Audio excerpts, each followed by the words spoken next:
Welcome back, everybody, to Chapter 5, Part 2. In this section, we're going to be going over how children learn how to help others. We'll be looking at gender identity, gender roles, and the evolution of gender roles. So, first thing we're going to look at is how do children help others? When did they learn this, and how did they learn this? So, well, you want to remember first that helping others is a pro-social behavior. And what that means is it's a behavior that benefits another person. And parts of pro-social behavior is cooperation. So that's, being able to work with somebody else for a common goal. And altruism, which is the belief or practice of selfless concern for the well-being of others. So it's doing something for somebody else with no benefit for you. It's like doing something out of the goodness of your heart. There's no monetary, there's no ulterior motive to do it. So that's a pro-social behavior, is a behavior that benefits another person, and parts of that is cooperation and altruism. So you see basic acts of altruism emerge at that 18 months. And again, why do we see that? Why is it that magic 18 months? That's when the child has developed a sense of self, and once they can understand themselves in the environment, then they can actually understand the feelings of other people, and that other people have goals and feelings, right? And so because they understand that, then they can actually begin to help them. They actually start to feel empathy. And altruistic behaviors become more advanced as children learn more about others' needs, right? So as they cognitively advance and they can start to understand more of situations, they have more, they grow in their environment, they have more experiences, then of course they're going to be able to understand people better, and you're going to see those active altruism increase and differ. So what you want to remember is that toddler and preschool years, do they begin to understand others' needs. So by 3 years old, an example, they might nudge mom if dad is calling for her and not responding. So they realize there's a need, very basic, right? Oh, dad's calling you, so I'm going to help mom out. She's not responding. Mom, dad's calling you. It's a really basic pro-social behavior. He's letting mom know that dad needs her.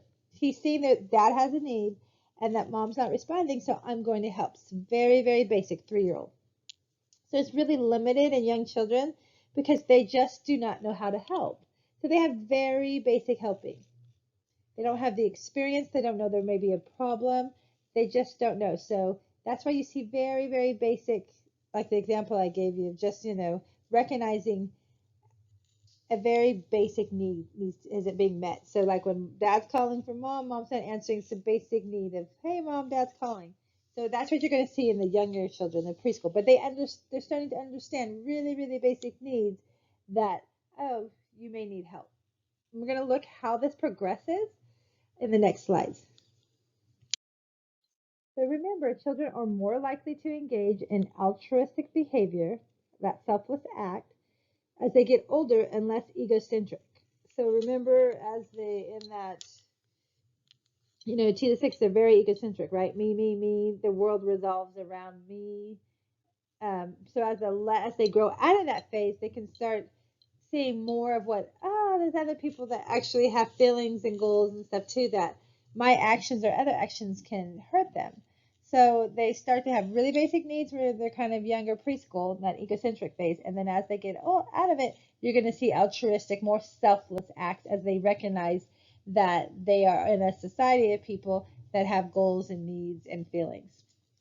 So children are more likely to respond if they feel empathy for another person, right? So as they start to understand people's feelings, they understand that people can have pain.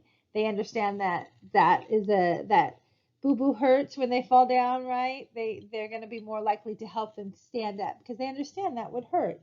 Or if they've been called about, like mean or something, and that hurt their feelings, if they hear one of their friends being called that, they're going to have more empathy. So if you see a child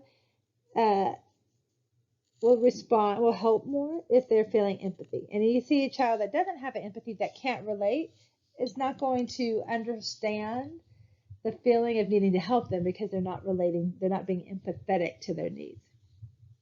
And what they've discovered is that certain settings impact and altruistic behaviors. So we're going to go over that a little bit. So the first one is feeling of responsibility. So what that means is they feel responsible for the person in need. So it's most what this means is that they're going to help someone they're closest to. So say that their sibling and their friends need help, so they fall down and they're going to help them up. But if they see a stranger fall down, they're less likely because they don't feel responsible.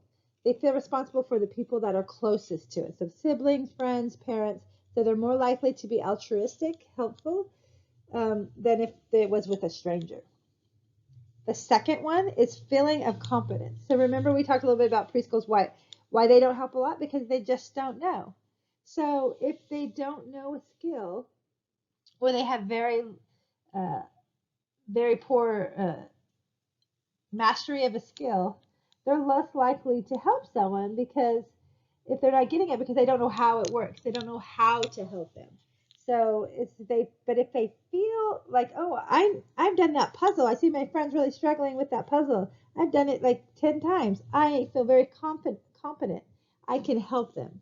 So they're more likely to do it if they feel confident in their own skills, opposed to if they don't feel like they've mastered their skill, they have difficulty themselves, of course they're not going to go and help that person. So it's the feeling of competence. So if they feel strongly that they know a skill, they'll help another person who's struggling with that skill. If they don't, they're less likely. The third is mood. So if they are feeling happy or feeling successful or they're having a good day, they're more likely to help somebody than if they are, in a bad mood, they've been punished, or, So mood plays a big one of the factors in altruistic behavior, right? So if you're happy and feeling good, you're more likely to help someone than if you're in a bad mood yourself. And the cost of altruism. So what does that mean, the cost of altruism? So what they're thinking, if it costs little to help, then they don't mind doing it. So if I had to say, we're sitting at lunch and we're young children, and I have 2 cookies, and you have some pudding, and I'm going to just give you my cookie because, you know, I have 2. I'm going to give you one. It's not costing me a lot because I still get to eat my one, and I'm pretty full with my meal, so it's not costing me a lot. Now, if we take that same situation and I have 1 cookie and I didn't really like the rest of my meal, and I really want that cookie and I'm really hungry, and then I gave it to you, that costs a little bit more. So I'm more likely to give you my cookie if it doesn't mean that much to me. It's little cost to me because I have a second backup cookie. So if it's cost little, if it doesn't take much away from me, it's not something I really like, then I'm more likely to give it to you. So those are what they found are the four settings that kind of impact altruistic behavior. And I want you to remember that empathy is understanding of another's feelings or experience, another feeling's fears, disappointment, sorrow, loneliness, and when they can relate to that, they're more inclined to help. And just remember that altruistic behavior is also determined by the children's skills, their perspective they're taking, characteristics of situations. Are they competent in situations? Um, but also by genes and socialization. So, if they're just more prone to be an extrovert, if they're more prone to be social, all those things play a factor. So it's a complex socialization of how we actually help each other. But these are some 4 key settings that they found that they've studied that show that when you have these settings and you have skill and you feel, you're closer to your sibling, your mood is good, and it's little cost to, be altruistic, that you're more likely to show that behavior. So on the last slide, I mentioned genes can affect prosocial behavior. Well, they can partially affect prosocial behavior by influencing temperament. So one of the settings we said was mood, right? So if you think of your mood or your temperament, how you react to things, it's going to determine how likely you're going to help somebody, right? Children who can't regulate emotions may help less. They're just too upset themselves to help others. So they can't even help themselves, let alone see past their own feelings and their own emotions and their own frustrations to help others. So that temperament influences them to help others. Shy children, like I mentioned in the socialization a little bit in the slide before, are less likely to help, especially those they don't know well. So it still fits into those settings, right? So they're less likely to help a stranger or an acquaintance. Maybe they know that's mom's friend, but I'm not going to tell her, she's got toilet paper on her shoe because I don't know her that well and I'm really shy. Um, they know a skill, but maybe, I just met that girl at preschool and I know how to help her with that puzzle, but I'm just too shy. I'm too inhibited to do so, even when I know the skill.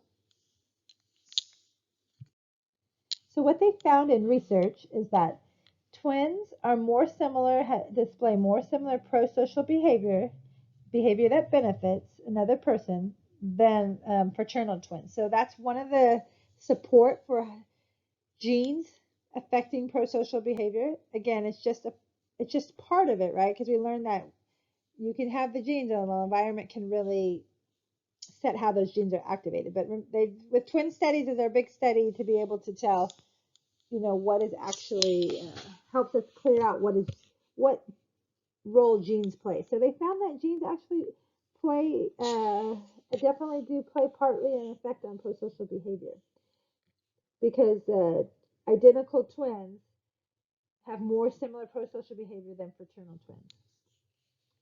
So what they found is that the genetic influence, what happens, so when we think about temperament and what is the gene that would cause these, your temperament and mood. So there's a hormone in your body called oxytocin, and it's what makes you feel good. So it influences social behavior. And the research has found that when you have the gene that releases more of that oxytocin, you're more nurturer, you have more empathy, you have more cooperation, and it's linked to specific inherited genes. So if you have more of that gene that releases oxytocin, you're going to have more pro-social behavior.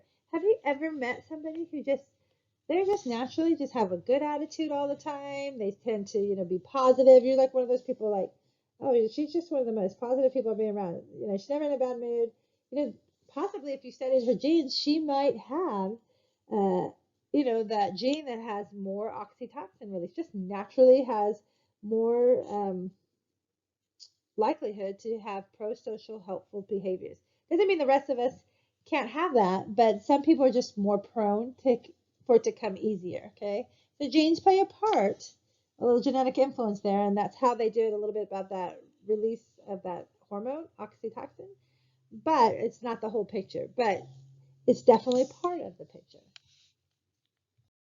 And just remember, as I talked about, if you have a lot of that hormone, that oxytocin, you have prosocial. So if you don't have a lot of that, genetic makeup, you may be shy or have a hard time, you know, demonstrating those feelings of nurturing and empathy and cooperation. So it works both ways, and most of us are somewhere in the middle. But again, like I said, it's just a part of it. It doesn't determine how you completely act, but it definitely is a part of it, and how you are raised and the environmental influences are going to play a big role in how those genes are shown in behavior, right? How the genotype goes to the phenotype.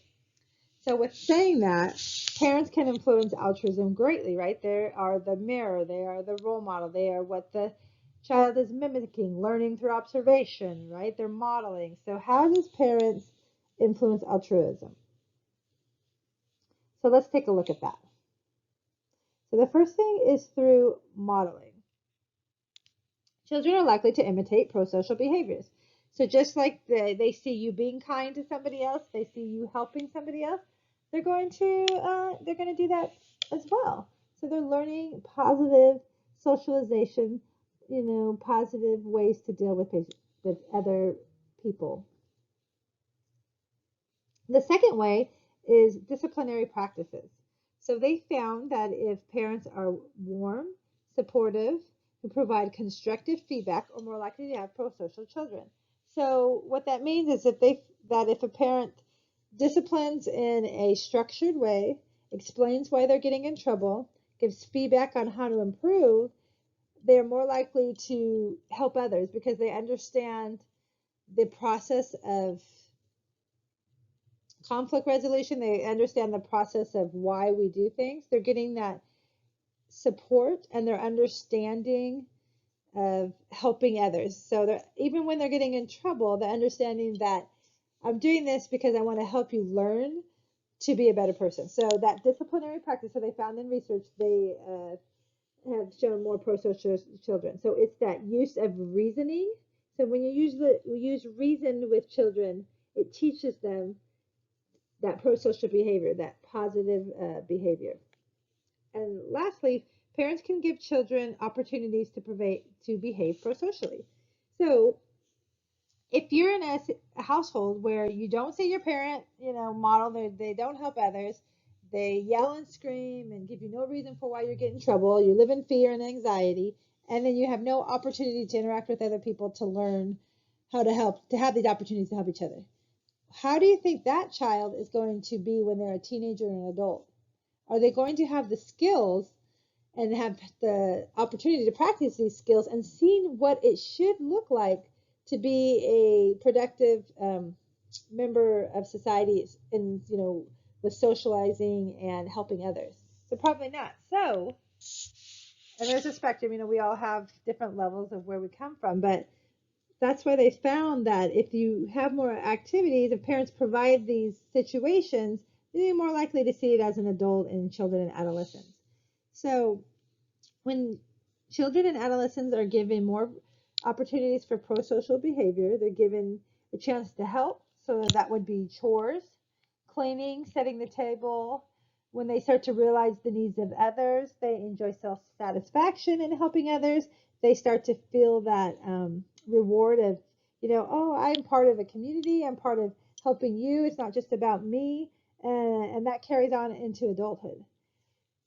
So parents often most exposed to, they're the ones that they're most exposed to the parents, but it can be any adult that teaches them.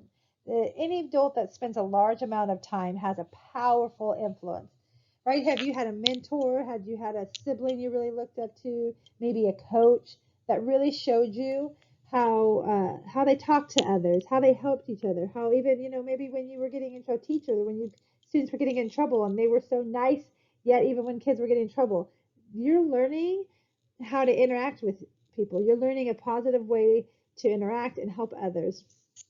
All that is a powerful influence. You're feeling warmth and concern, from your parents, from those adults. And so you're going to give that same warmth and concern to children and your peers. And as you start to practice those pro-social behaviors, and you're going to really practice that empathy. Remember, helping, sharing, cooperative. Children do the same. They're just less critical. So they're going to mirror and model your behavior. And just remember, pro-social behavior is less likely with parents and harsh, threatening, and includes frequent physical punishment. So that's just from the research. So remember, parents are the strongest influence, but any adult that really spends time with a child is a powerful influence. And having the opportunity, chores, cleaning, setting the table, doing all those things that can give the child reward for helping others is going to build their self-confidence and teach them how to interact with each other as they go from adolescence to adulthood. So here's a great table. Remember, a great study guide here. Factors contributing to children's pro-social behavior.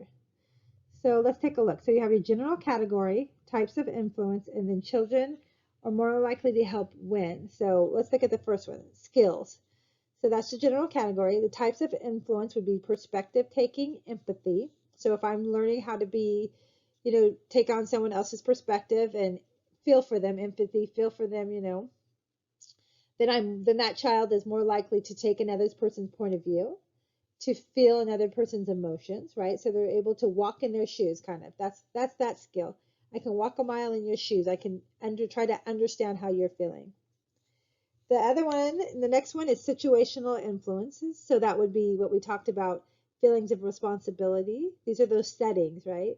Feeling of competence, having the skill, your mood, and the cost of altruism. So if I feeling of responsibility is they feel responsible for the person in need.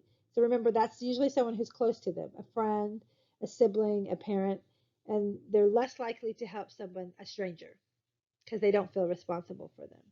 Feeling of competence. Remember, they feel competent to help. They have skill. They understand how to do it themselves, so they're more willing to help you.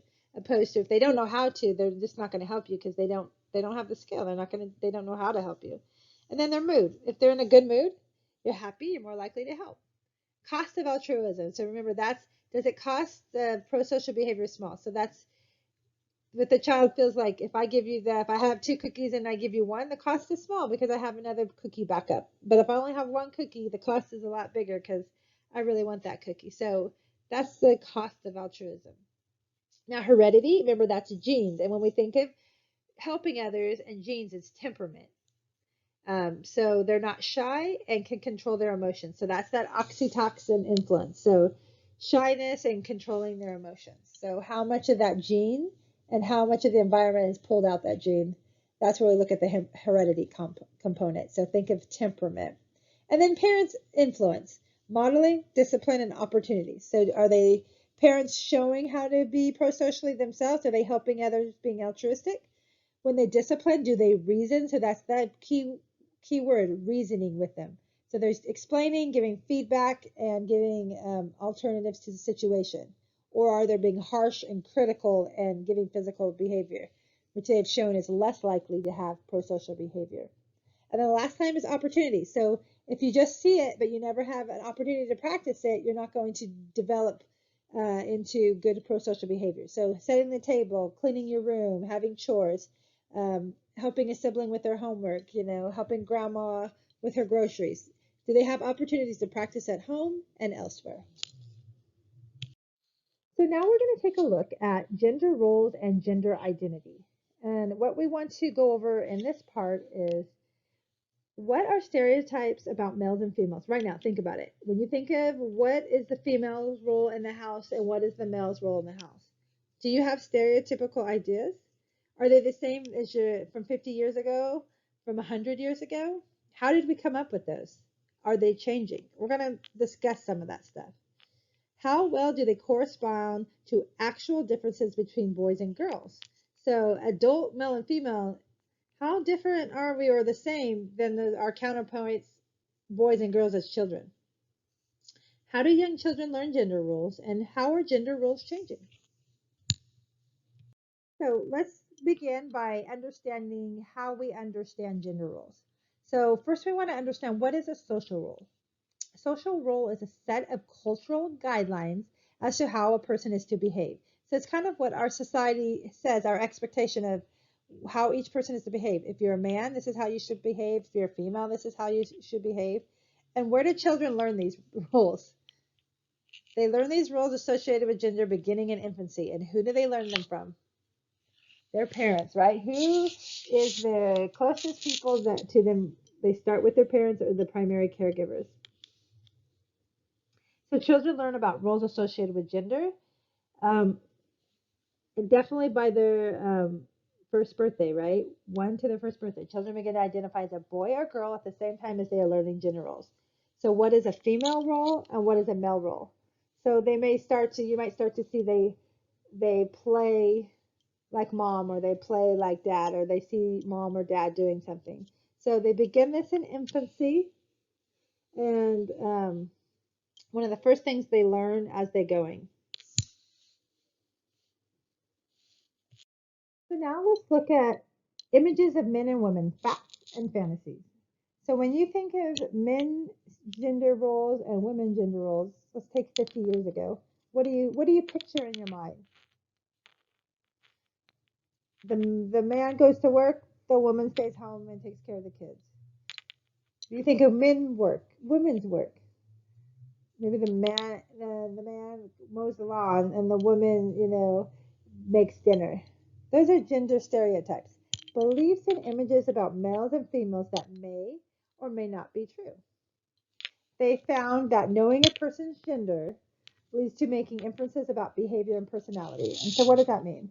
So this video that you see below, I'm going to post it in the additional videos, and it's a very unique kind of scientific experiment. They took babies, I think 6 to maybe 10 months old, and they just swapped, like put a blue outfit on a girl and a pink outfit on a boy, and had the children had just different people come in and play with them, and had tons of toys and everything. And they found that thinking that a person's gender, they played with them differently. So it showed our biases and our natural inferences about behavior and personality by thinking that looking at a child by their gender. So it's a good video to look at it. So sometimes we just act differently depending if it's a boy and a girl. And so why do we do that? Because we have these gender stereotypes. Um, what they found is that as a person ages, there's some certain general personality traits that they've seen in boys and girls. Girls tend to be gentle, or boys are tough or rough. Boys tend to like math, girls tend to like reading. By 18 months, children show a preference for gender stereotype toys. So that's that, remember the 18 months, that magic month, when they discover their self and that they are part of an environment that has will. So they shown that boys just tend to generally go towards trucks, maybe girls for dolls, so typical gender stereotype toys. By 4 years of age, they have extensive knowledge of gender stereotyped activities. So girls tend to do hopscotch, where boys may play football. Boys are aggressive and they're physical. Girls are aggressively verbally, right? Have you noticed that? That because girls tend to learn language, they learn their language, tend to learn language earlier. They tend to be more passive, so they tend to use their words more, where boys tend to be more physical and use their actions more. So that continues on in their development. So girls may be aggressive, be mean verbally, like we know about the term mean girls, right? So girls are, will say can say some mean things or try to hurt you with words, where boys would just fight it out, right? They're more physical. Uh, they found that male gender stereotypes, they tend to be rational, active, independent, competitive, and aggressive, where female tend to be emotional, passive, dependent, sensitive, and gentle. Do you agree with these stereotypes? Now, everybody doesn't fit into that. And have you seen a difference as we have come into the 20th century? Have we addressed these stereotypes and made changes? Or is some of it just innately in our genes? That's what researchers are trying to discover. But what they found is, that by about 18 months, they start to just go naturally. For boys tend to boys toys, and girls tend to go for typically what are considered girls toys. So why they do that, and they keep doing studies, is a thing for this discover as we develop in this gender roles. But let's take a look a little bit more on the next slide. So we know that many gender stereotypes are just not true. But there are some actual differences between males and females, and they're important to recognize so that we can stimulate boys or girls in the areas that they typically aren't catered to. So the first one is verbal ability. Girls generally have greater verbal ability from toddler years through high school. They just tend to be more verbal. Boys tend to be more physical. So we'd have to tailor activities for boys to use their more verbal skills, their reading, their communication. And girls, we need to encourage them to be more physical, to have more playful activity, more physical activity as they're younger. The second thing they looked at is mathematics. So these are differences in mathematics. So they found that males only have a slight advantage in countries with a gender neutral approach. So that means that so typically what happens is that because they, as infants and children grow, boys may be exposed to more toys that are more spatial. They may, cubes or building stuff and understanding space and time, because that's what they're encouraged to play with. Where girls may be more reading or socializing games, let's play, house or play kitchen or stuff like that, more socialization and talking. but maybe not as many spatial type stuff. So they found when they have schools that they don't cater to gender roles, but just teach, everybody the same. I mean, give the opportunity to have girls do more spatial type stuff and boys have more, role playing, that they find that males only have a slight advantage. And then the second one's that spatial ability. Males have better spatial skills even in infancy. Uh, but girls, so they have better at mental rotation in 2 dimensions. But, there's certain areas that they found that if girls are exposed to more, they can improve on that. So just remember that there's just differences, innately between men and women, but our gender stereotypes sometimes push those differences further than they have to be. So the skills that would be necessarily learned, they're not given the opportunity to rise above them and perform. So if you look worldwide, social roles between male and female, this is what they found. They found the top 3 social roles of a male is strenuous, more cooperation with others, and they like to travel. So that's what they find are the 3 top things. And females, they found that they like things that were less physically demanding. They like to be more solitary or more by themselves, and they like to stay home. They don't like to travel as much. So do you agree with those social rules? That's just what they found worldwide. So you got to take it. It's not just in the United States. And another thing that they found differences between, male and female is that when infant boys tend to be generally more active than girls, and this increases during childhood. They're encouraged to play sports more. Remember a time when girls didn't play as many sports. It's getting better. Um, and they found that girls have low mortality rate and are less susceptible to stress and disease. So those are just 2 things that they found in infants that are characteristically different. So girls are just, they handle disease and stress. It kind of makes sense because women tend to live longer. They tend to not have as much effect. Stress and disease tends to affect them less than males overall. And that starts in infants, and boys just generally to be more active. So those are just some differences, real differences between men and women. But the way that the gender stereotypes are thought of, we sometimes push those differences and make them divide more than it needs to be. So this is an example of that spatial ability that I said that boys just innately have a better skill at, starting in infants. So on spatial ability tests, which involve visualizing information in different orientations, so it's like turning that same object in different ways, males tend to respond more rapidly and more accurately than females. They can just see that spatial items better. Doesn't mean that females can't, practice and get better at it, but just innately, males have better skill at that. Just like females tend to have a better skill at communication and language, doesn't mean that males can't either. They just innately, just the way that our genetically we've been, predispositioned over the years, we just tend to have that overall generally more. Now, people vary from person to person, and you may know people that, it's the opposite, but these are just generalizations that they have used for study. So the infants, they've seen that even in infants before they've even had a chance to have any kind of real influence, that just genetically just have a better vision. That's just the way their brain works. But doesn't mean that either way that men and women can't learn the other skill that they're not strongest in. And it doesn't mean that girls don't have an ability. It just means it may not be as developed or as refined, and it may need more work to master it. So let's look at some more gender differences. So first, let's look at social influences. So they found through studies that girls are more likely to listen to adults' directions and agree with a group's decisions.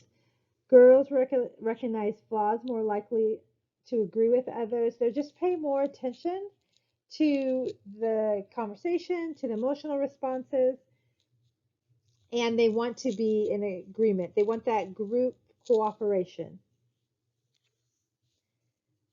Girls are more likely, want group harmony more than boys because boys have just found they're more aggressive.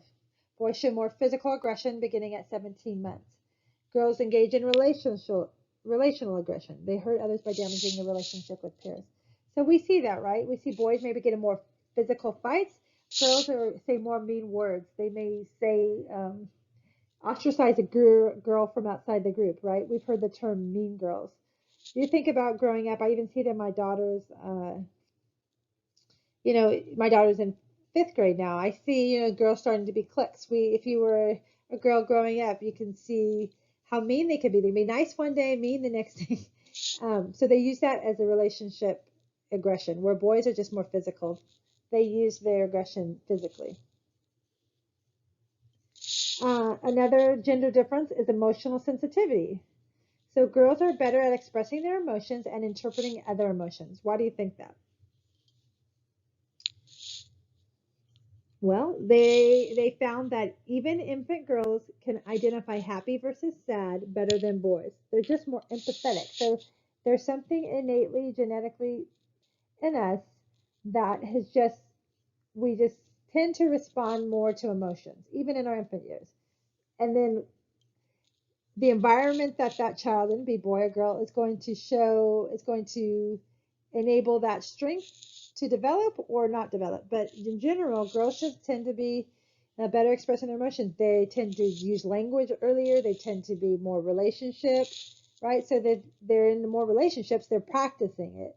If that's the way they interact with each other, and they do pretend play and social situation play, and like with a tea party, and kids, they're going to learn those skills more than boys who may be playing football or soccer or something more physical. So they don't get to practice those emotional skills. They don't get to see the cues, of being happy and sad and body language and all that stuff. So they just tend to be girls just tend to be better at expressing their emotion because of the way that their play and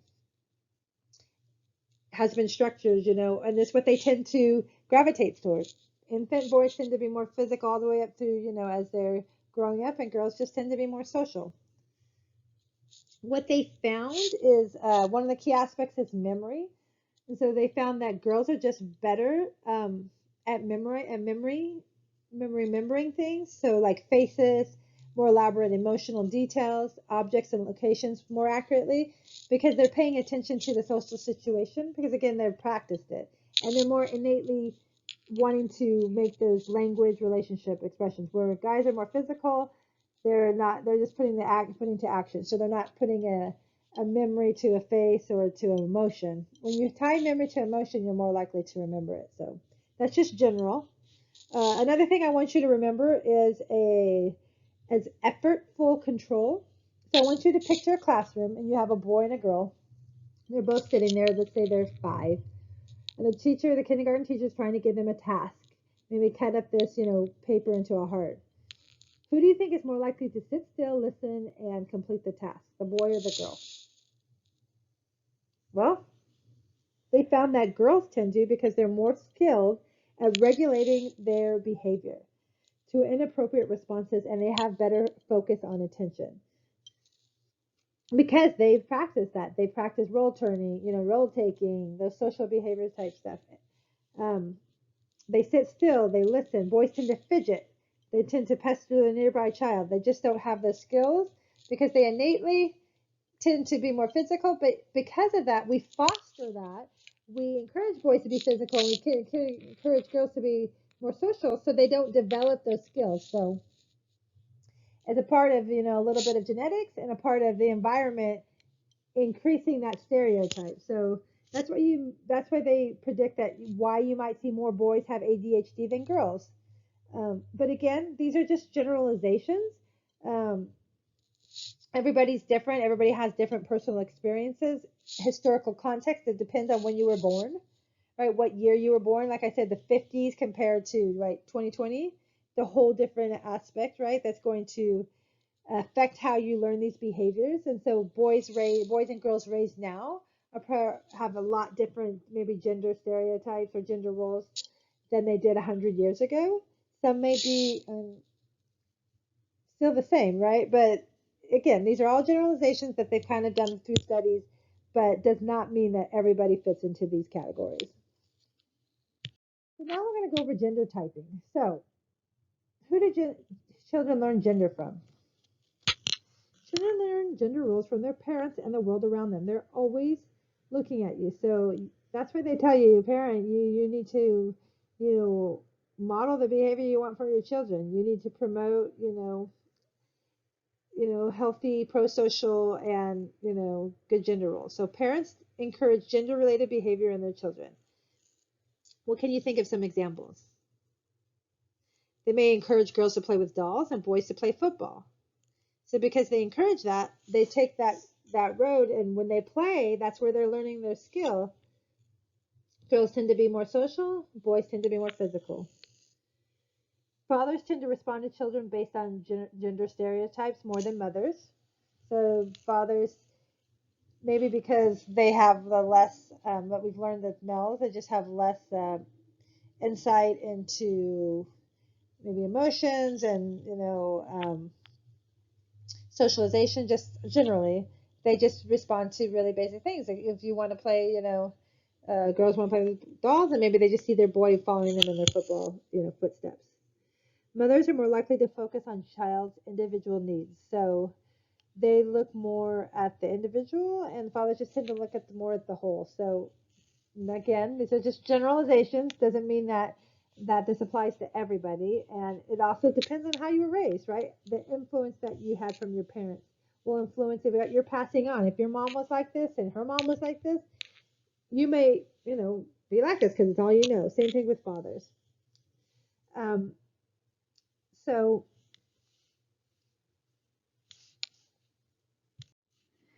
fathers tend to punish sons more, but they accept dependence in their daughters. Um,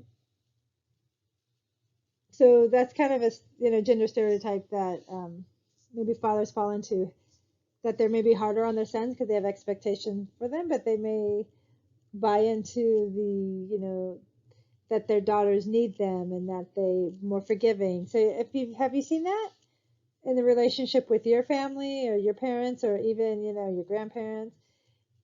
How does your mom act differently with you than your father? Do they act about the same?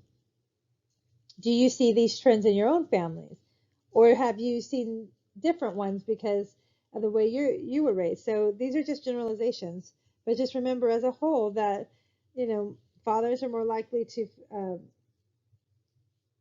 tend or to respond to children based on those gender stereotypes, and mothers are more likely to focus on the child's individual needs. So one of the things that, for that example, like if they see the father sees the son jumping up the diving board, they may encourage the son to do that. Yay, they encourage them to be adventurous, and they may tell the daughter that it's okay not to do it. You don't have to do it. If you don't want to fear it. So they may push their sons more, punish them more as well, but they may also like let their daughters off the hook more and not maybe encourage them to do risky or behavior that they would do with the son. So, and quite honestly, we have biases that we don't even know that we have, that we've learned from our parents. So if you show this to a father, they may not even realize that they're doing it. So it's just general trends. Again, everybody's raised differently, environments are different. You may not see that with everybody, but I want you to think about how you see your family or other friends' families, and what type of role does your parents play in how you view gender roles? Do you agree with it, or have you changed it? Do you have different gender roles?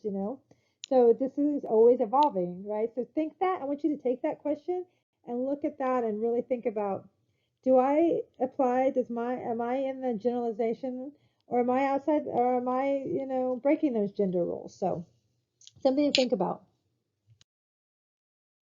So what they found is through research is that children tend to engage in more gender-related behavior when parents have traditional views of gender.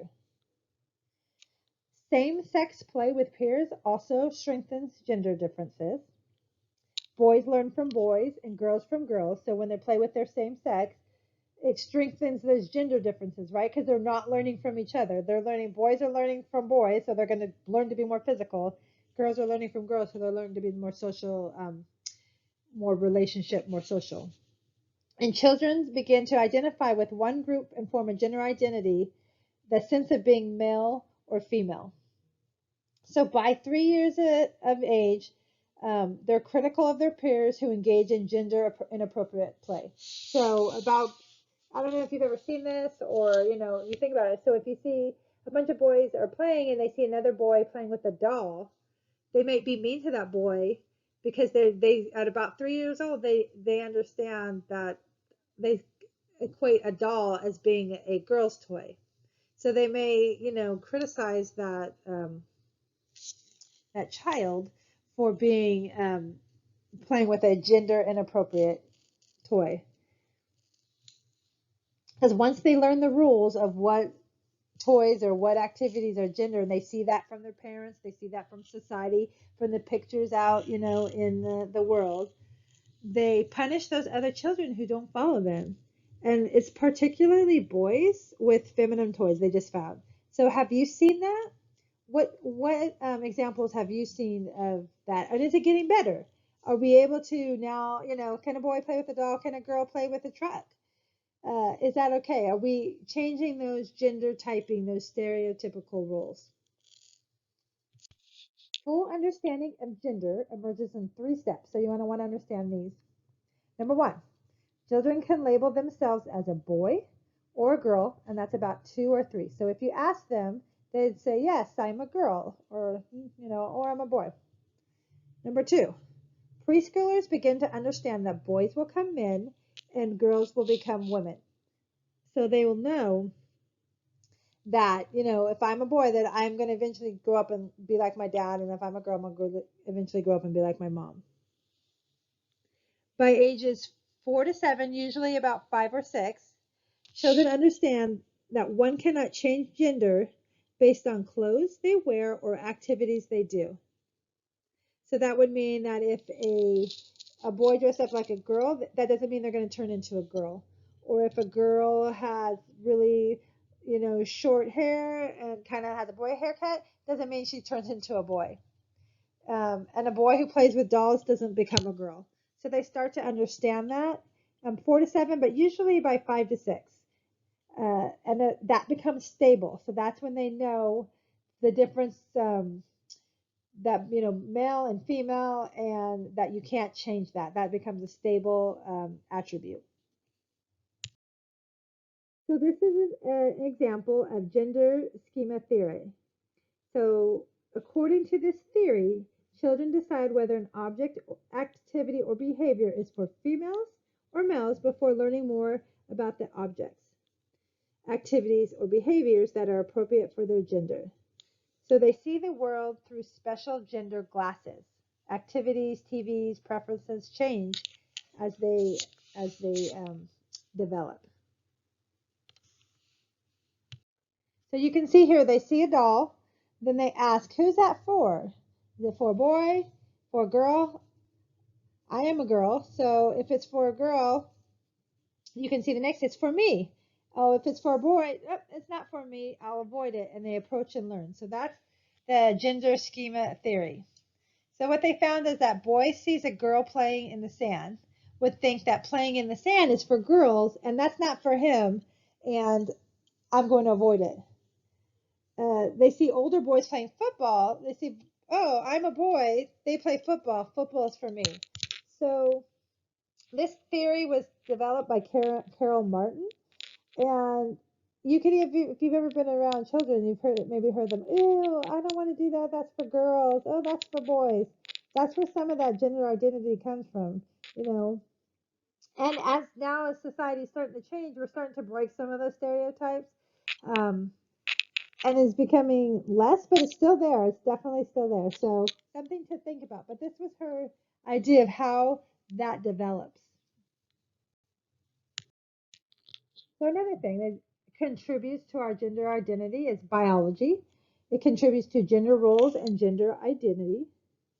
Men and women evolved to adapt to gender roles. So first, right, men needed to be aggressive. They needed to go hunt food and survive. Women needed to be, social and to work as a group for take care of the children, provide food. So that was, as we evolved over time, we've had to adapt our gender roles. Now we don't have the same rules in there, right? Men don't have to be aggressive to go hunt for food. We can all go buy it at the grocery store. So what has that done to our gender identity? So they've looked at gender roles that, through heredity, through twin studies. So that's that identical twin studies that we look at genes through. And what they found is that prenatal exposure to testosterone, masculine effects on children's activities and interests. So we know that testosterone is kind of like the male hormone, makes you more have male attributes like aggression and growth. So they found that if women prenatally have more exposure to testosterone, they're going to have more masculine effects on children's activities and interests. So what influences gender roles? The learned biology, socializing, influence of people and media, child's own effort to understand gender typical behavior, all contribute to gender roles and differences.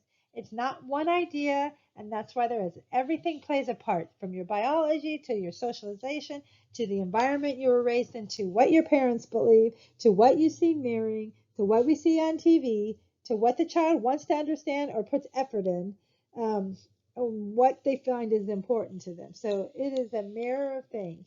And trust me, right? Think about 100 years ago without the media, all the gender stereotypes, the roles, and now 100 years later, it's a different environment, different historical context. So something to think about when they're developing this socialization, they're developing an understanding of who they are, what gender is, what, the difference between boys and girls, and that's going to continue on into adolescence and adulthood. And that's all those factors are going to influence how gender roles evolve. So, how has less emphasis on traditional gender roles influenced American children? So, we as a society now are a lot different than 100 years ago, right? Both Most households have a mom and dad working. Chores are shared. There's not typical, dad does the laundry, mom may do do some gardening, maybe mow the lawn.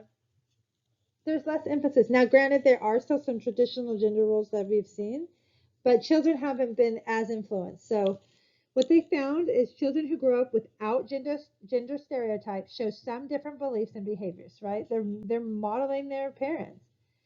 They still have same-sex friends and enjoy sex-type activities like other children. They show stereotypes regarding occupations and objects. Men and women equally likely to use an ironing board, right? They show fewer stereotypes, show fewer stereotypes regarding occupations and objects. So, like I was talking about men's work and women's work, but they're going to see mom and dad having to share those chores. So, they're not going to learn that mom, does the ironing. Then the mom and dad is equally man and a woman's job. So, they're going to see less of that stereotype regarding occupations and objects. And they're going to find that they're influenced more by experience than others. So, what is their experience at home? What are their experience growing up? They're going to be influenced that. So, when we think of the evolving gender roles, when we talked a little bit on this slide before, it used to be more beneficial for women to be caring, nurturing, because it increased the odds of attachment survival for the infant. And it was more beneficial for the man to be the protector, the hunter, the physical strength and aggression. Well, now life is different. What will future generations look like? How will gender roles evolve? What will be our needs? What is society, the environment going to dictate for us as male and female and our roles within the family, our roles within the society? What is that going to look like in 50 years when people taking this class and look back and compare their lives to us? Are they going to, how are we going to compare? Where do you see gender roles evolving? I want you to think about that as you think of this, as we look at some of the extra videos and stuff. Think about where it was 100 years ago. Think about what is now. Think about how you were raised. What are some of your gender stereotypes? For me, for definitely, like you know, 50, 60 years ago, never, maybe it's not very common for a female to maybe, go to college, go get a doctorate, go, be a career, not stay at home. I worked the whole time with my child. So that would definitely be fitting outside the mold. But now there's a new mold. most women have to work and aren't staying at home with their children. So that's creating a new environment for being children raised. Like my daughter, she thinks that's normal. She doesn't understand. She doesn't think that women should stay home because she's modeling all me, her aunts, seeing that. So think about your own environment. Think about what you've seen as a child and your parents and your grandparents and what you are showing and coming, developing into. What do you want to show for your, future generations? And where do you see some of those gender roles still lagging and is that a good thing? Is that a bad thing? Um, so that's all the questions, to ask and think about. And when we think about these things is when we actually make things better and recognize where things are good and where things are bad and where we can help each other. So that's chapter 5, entering the social world, development of socio-emotional development. So you're going to have this week's discussion group. You're going to create a gender-neutral preschool. You're going to follow that. You're going to tell me if you would choose to do that or if you would choose a traditional, why, some of the pros and cons. You're going to be support from the book, right? So I'm excited to look at uh, your discussion. Remember always to use the support from the book and the content, whatever your opinion is, but have support for it. And remember to watch the supplemental because I'm going to have those videos on um, different gender roles, and I'm going to show you, they're very good this week. I'm showing you some of the stereotypes and our biases and what we think and how some of the research plays out. So you're going to see some of the actual experiments and see it for yourself. So have a great week. Have any questions, again, always email me, and I will see you next week.